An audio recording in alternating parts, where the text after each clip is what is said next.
Bapak Ibu, kita akan belajar membuat pengembangan tanaman. Dan ini adalah satu bidang ketika Bapak Ibu bergerak di hortikultura, Bapak Ibu harus membuat konsep ini. Kenapa kok begitu? Kita akan mengembangkan tanaman buah sebanyak-banyaknya. Biaya terbesar dari produksi buah adalah bibit tanaman. Nah, karena itu bibit tanaman itu begitu pentingnya. Yang pertama, kalau kita selalu beli, belum tentu kualitasnya sama yang seperti kita harapkan. Walaupun kadang-kadang sudah pakai sertifikat pun, itu pun kadang-kadang masih mengecewakan. Bagaimana supaya kita pasti puas dengan apa yang kita tanam? Yang pertama, ketika kita tanam seperti misalnya kita tanam jeruk lemon. Jeruk lemon ini kita cari jenisnya yang buahnya besar, yang airnya banyak. Bisa yang California atau yang lokal, silakan. Apa yang Bapak Ibu senangi. Terus yang kedua, beli aja 1 sampai 3 buah. Tanam. Begitu tanam, nanti kan keluar buah nih. Tunggu sampai keluar buah dulu. Kalau sudah keluar buah dan buahnya benar seperti apa yang Bapak Ibu harapkan, baru boleh dikembangkan. Pengembangannya sangat simpel. Jadi yang pertama, carilah batang yang memang batang buah. Ciri batang buah 1. Syukur-syukur sudah ada, tidak diragukan lagi. Betul kan? Itu paling bodoh sudah. Dan paling simpel sudah, tidak mungkin salah. Terus yang kedua, pengembangan yang kita lakukan ada 2 yang saya sarankan. Yang pertama dengan cangkok, yang kedua dengan stek. Nah, stek ini ada resiko. Kalau kita steknya tidak bisa steril, maka yang terjadi tidak tumbuh dan kena jamur. Nah, karena itu bagaimana membuat media dulu harus steril. Salah satu membuat media itu steril. Sekam. Jadi dosis arang sekam tidak perlu banyak. Taburkan tipis-tipis. Tujuannya ini untuk menetralkan pH nomor 1, membuat. Apakah boleh dikasih garam? Boleh. Tapi seandainya tanpa garam pun boleh.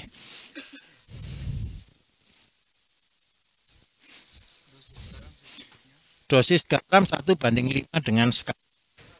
Jadi seandainya 5.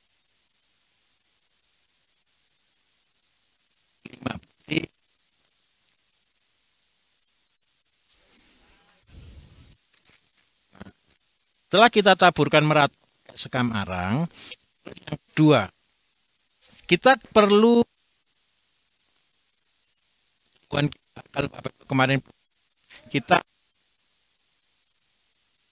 ZPT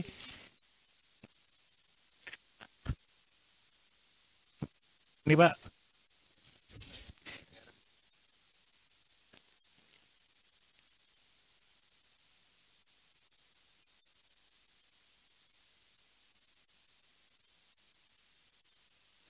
penyiraman ini Bapak Ibu harus cukup.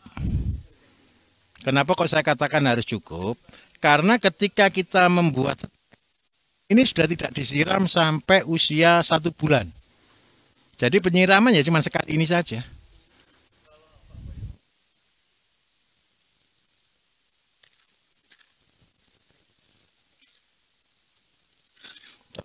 Lagi Pak ya. Kita kali 1 meter boleh ya. Ini segini Bapak Ibu bisa berisi sampai 300 tangan. Tadi kalau contohnya, kalau Bapak Ibu ke depan tadi ada jeruk-jeruk yang ada dalam polybag, itu semua hasil dari prakteknya teman-teman kemarin. Saya banyak ya Bapak Ibu ya, pelatihan sudah. Jadi tanamannya tambah banyak kita.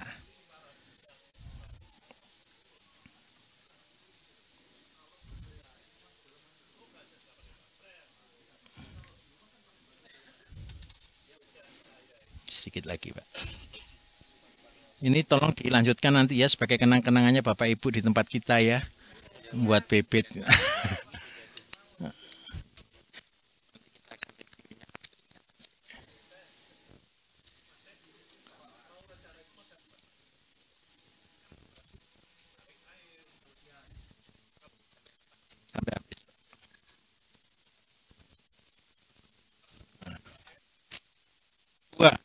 pemilihan batang yang akan kita stek, Bapak. Batangnya tidak boleh terlalu mudah. Terus yang kedua, seandainya segini kita bisa begini, 1, 2 ya. Minta maaf, saya tidak dapat pisau potongnya. Tadi nemunya cuma cutter, Bapak Ibu. Gunakan pisau yang tajam. Syukur-syukur pisaunya berbahan stainless. Terus yang kedua, kenapa tidak boleh halus tajam? Supaya di sini tidak ada memarnya. Jadi sekali iris, gitu ya. Kenapa tidak digergaji aja, Pak? Jangan, busuk. Harus diiris seperti ini. Jadi pisaunya gitu, atau kalau tidak gitu ada gunting khusus yang tajam. Betul. Nah, oke Pak ya. Terus yang kedua, ini saya pakai barang antik, barang dapur.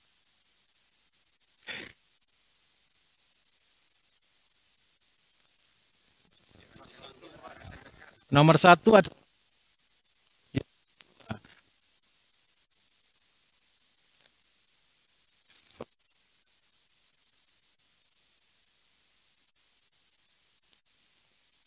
maka kita beri bawang merah.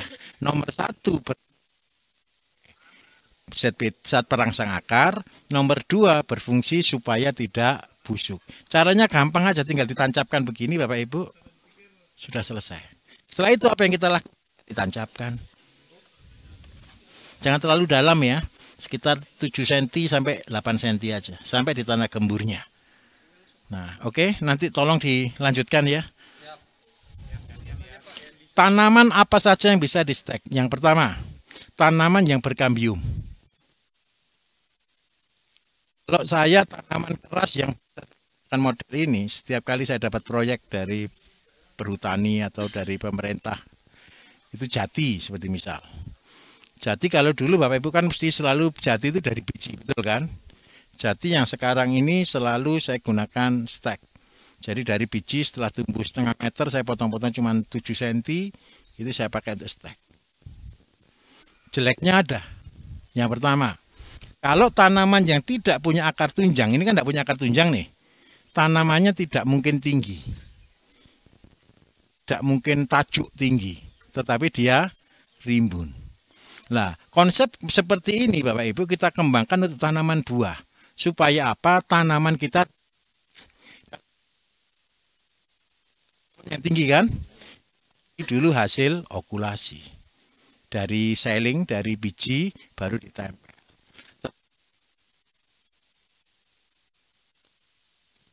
Itu kan tidak bisa rimbun, tidak bisa tinggi. Itu dulu berarti bekas cangkok. Induknya dari sailingnya yang tumbuh. Berharap satu, ini adalah pelipat Bapak Ibu. Di mana pelipat gandaan uang begini loh. Seandainya saya beli benih jeruk nih. Jeruk yang sudah berbuah berapa kira-kira harganya? 50.000, anggap ya. Beli satu saja 50.000. Kapan ini akan BEP? Kapan akan BOP? Betul ya? Ngitung BEP itu sepele. BEP itu kan kembali modal kan? Seandainya saya tanam ini, saya ambil satu, saya tanam lagi dan menghasilkan buah juga, sudah BEP atau belum? Sudah, karena satu menjadi 2. Padahal Bapak Ibu ketika kita sudah tahu buahnya, satu pohon diambil 10, sudah berapa keuntungan kita? 10 kali lipat. Karena itu saya katakan ini adalah mesin penggandaan uang. Paling banyak orang akan komplain lagi nanti, jualnya kemana? Jangan mikir jual dulu. Nggak laku ya ditanam, dijual buahnya, laku ya dijual polybagnya.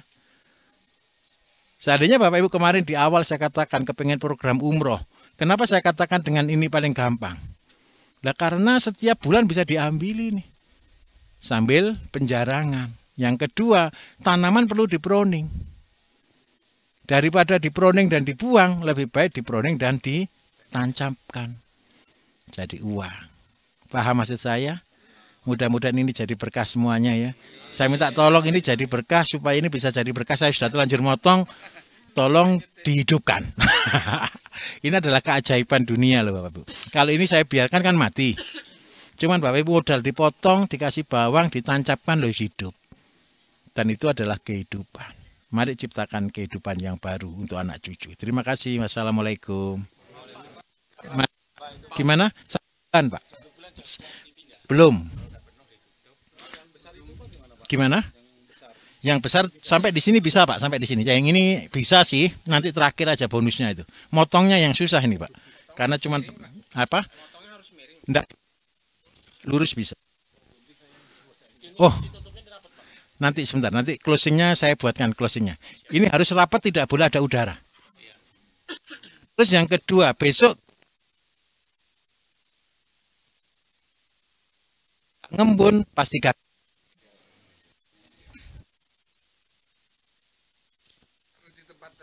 wajib. Jangan taruh gini di Mas, Pak. Ini pohon, Pak.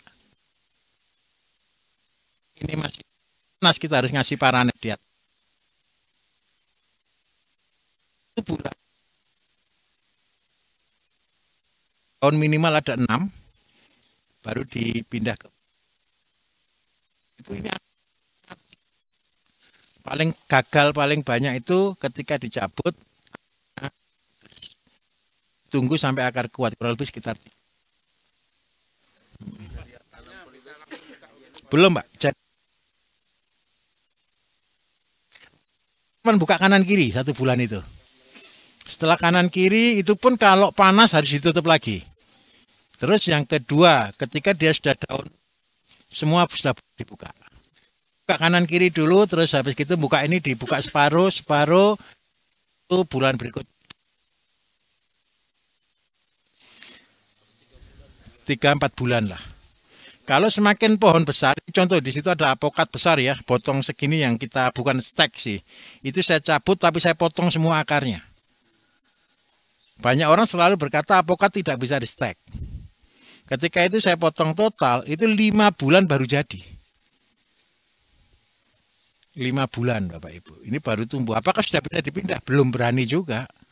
Tunggu sampai akarnya kuat. Mungkin kalau stek apokat yang batang besar, yang batang diameter 10-12 cm, itu butuh waktu setahunan lah. Intinya tetap satu, tidak boleh terjadi penguapan di bawah kelembapan. Nah, boleh ya? Oh, alhamdulillah. Ternyata ada yang sudah siap dengan gunting potong, Bapak Ibu. Mari, Pak. Ya. Pak, untuk yang di stek ini, itu berapa panjang yang kita stek, Pak? Apakah 1 daun cukup? Atau berapa mata tunas gitu? Begini, kalau kita hitungan bisnis 1-2 daun cukup. Kalau untuk kopi kita cuma ambil 1 daun. Untuk coklat kita ambil sekitar 3-4 daun. Tapi kalau untuk sendiri Bapak Ibu bebas. Mau tinggi 1 meter juga boleh. Nah, kalau kopi yang kita ambil itu seperti misal ya, untuk kopi ya, saya kasih contoh gunting. Nah, Bapak ini, kalau ini kan tidak ditanam nanti. Ini seandainya kopi nih.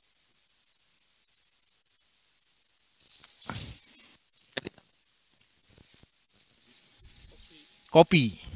Kita kan proyek. Jadi nanam kopi itu tek begini nih. Banyak orang berkata ini tanam daunnya, bukan daunnya, batangnya ada daunnya 1. Terus yang kedua, daunnya tolong dipotong.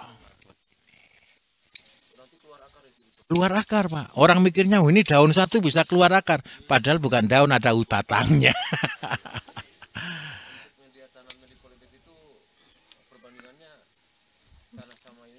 Kalau mau bagus, kalau di kafe kemarin sudah lihat yang ke atas belum? Saya itu punya kopi yang saya konsumsi pribadi, Bapak Ibu, cuma 3 buah. 3 buah itu bisa keluar, anggaplah sekitar 6 kilo per tahun. Dan itu tidak berhenti berbuah. Kalau kepengen tidak berhenti berbuah ya 1. Pupuknya pakai apa kira-kira kalau kopi? Pupuk horti. Kadang-kadang bermimpi kok. Setiap rumah punya planter bag ya, yang besar itu ya. 10 pohon kopi aja. 1 rumah tidak usah beli kopi. Sepanjang tahun. Coklat boleh, semua boleh. Apokat pun boleh. Semua bisa, hanya tanaman tertentu waktunya lama. Contoh apokat, sering kali orang apokat tidak bisa dicangkok, Pak. Tidak bisa disetek, Pak. Sekarang saya buktikan, apokat disetek memang butuh waktu 5 bulan. Untuk durian saya minta maaf, saya belum pernah coba ya. Karena di sini tidak ada pohon durian, Pak.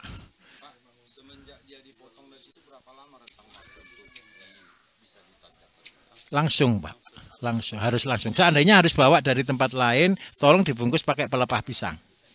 Kemudian seluruh pohon harus dibungkus plastik yang rapat supaya tidak terjadi penguapan. Saya kemarin coba, saya bawa sekitar 5 hari, 6 hari baru bisa saya tanam. Masih tadi ya, si gedebok, terus seluruh rangkaian ini dalam kondisi tidak terkena udara. Seperti itu. Bukan Pak, jadi ini kan kita buat ikatan besar. Kemudian kita bungkus dengan gedebok bawahnya, terus habis itu kita bungkus dengan plastik warping itu sampai tidak ada udara di dalamnya. Tadi kemarin. Oke, tadi mudah atau susah?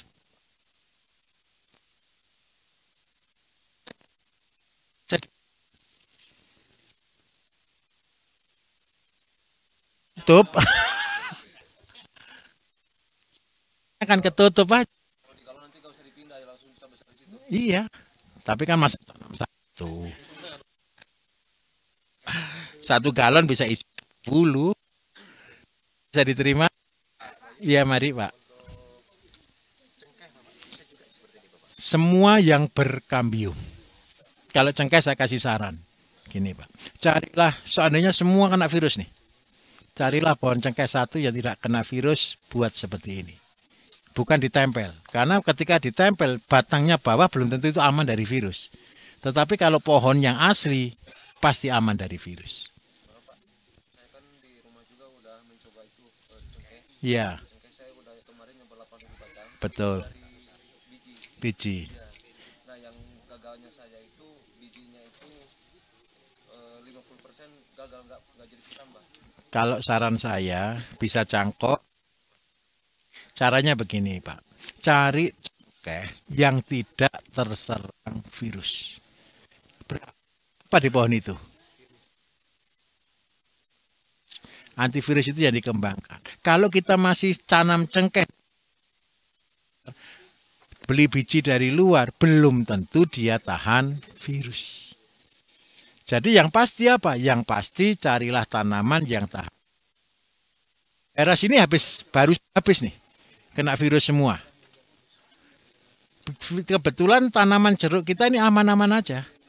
Maka carilah jeruk yang aman. Karena itu saya selalu katakan, banggalah dengan apa yang sudah ada. Dari daerah itu. Supaya apa? Gini loh, kita kepengen bagus. Tumpangi penyakit, membuat wabah di tempat kita sendiri. Itu yang saya tidak pernah setuju. Kita kan seringkali merasa kalah dengan barang dari luar negeri kan. Mangga luar negeri, semua luar negeri, serba luar negeri.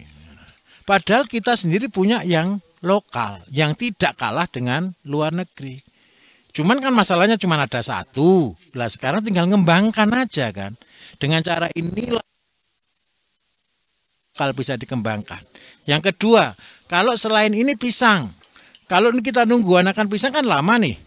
Cari bonggolnya, dicacah, ditutup, diperam seperti ini, semua akan tumbuh tunas. Jadi dari satu pohon bisa jadi 100.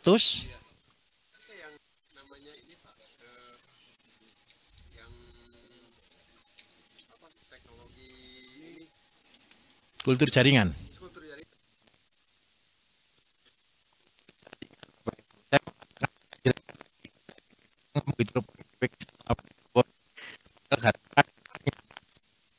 Kalau tidak ada yang tanya kan saya tidak nerangkan. Coba bayangkan, ayo kita nalar sama-sama.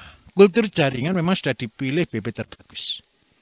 Akhirnya semua orang berlomba-lomba tanam Cavendish, Ambon kuning, jaringan. Gitu itu sudah menyebar seluruh Indonesia. Ternyata ditumpangi Fusario.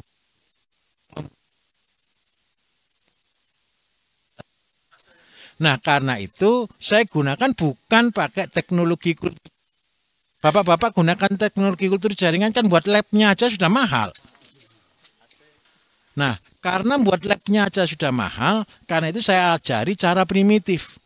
Cara primitif itu gimana? Seandainya kita punya pohon pisang nih, dan semuanya bebas virus. Oke ya, clear, bebas virus.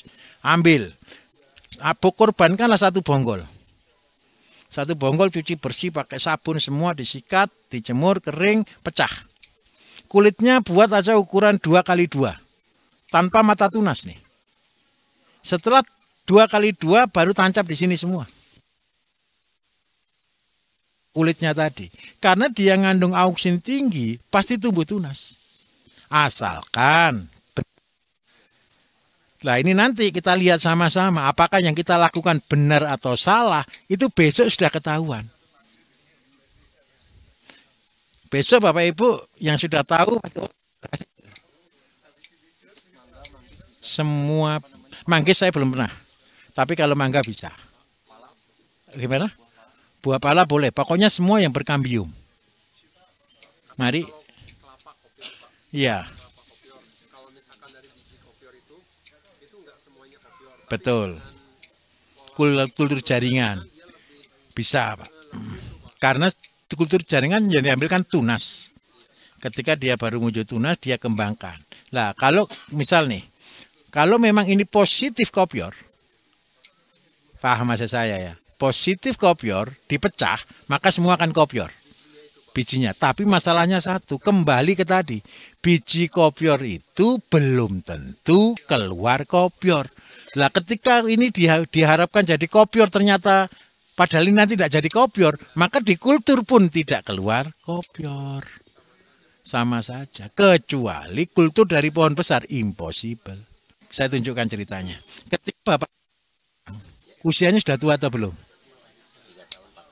Nah, enggak, artinya ketika kita ambil pohon ini, kan sudah cukup umur nih.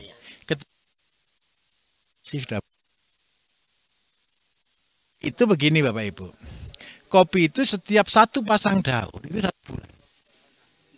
Jadi kalau kita satu pasang keluar, satu pasang keluar, satu pasang keluar, itu hitungannya bulannya cuma dari daunnya sudah ketahuan. Ketika kita tinggian kurang lebih 6 sampai 8 daun, 8 pasang daun. 8 pasang daun ketika kita sudah tanam tambah 1 tahun pasti sudah berbuah. Nah, dia sudah batang tua. Contoh Bapak Ibu, pernah tanam kangkung? Kangkung kalau Bapak Ibu stek, hidup enggak? Pasti hidup. Tapi jeleknya apa? Habis distek, 2 bulan berikutnya sudah berbunga. Betul atau tidak? Kenapa kok berbunga? Karena batangnya batang tua. Bisa dimengerti ya? Itu kelebihannya stek. Jeleknya stek.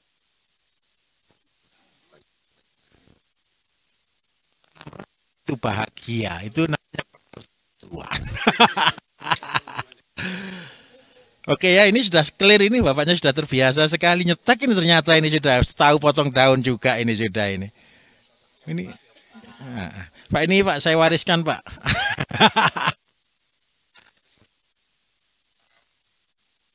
Mari Pak, ini Pak. Ayo, ada yang nancepin, ada yang ini ya. Tolong di video Mas untuk praktek Mas. Nanti Pak, Bapak ini kok tolong nanti di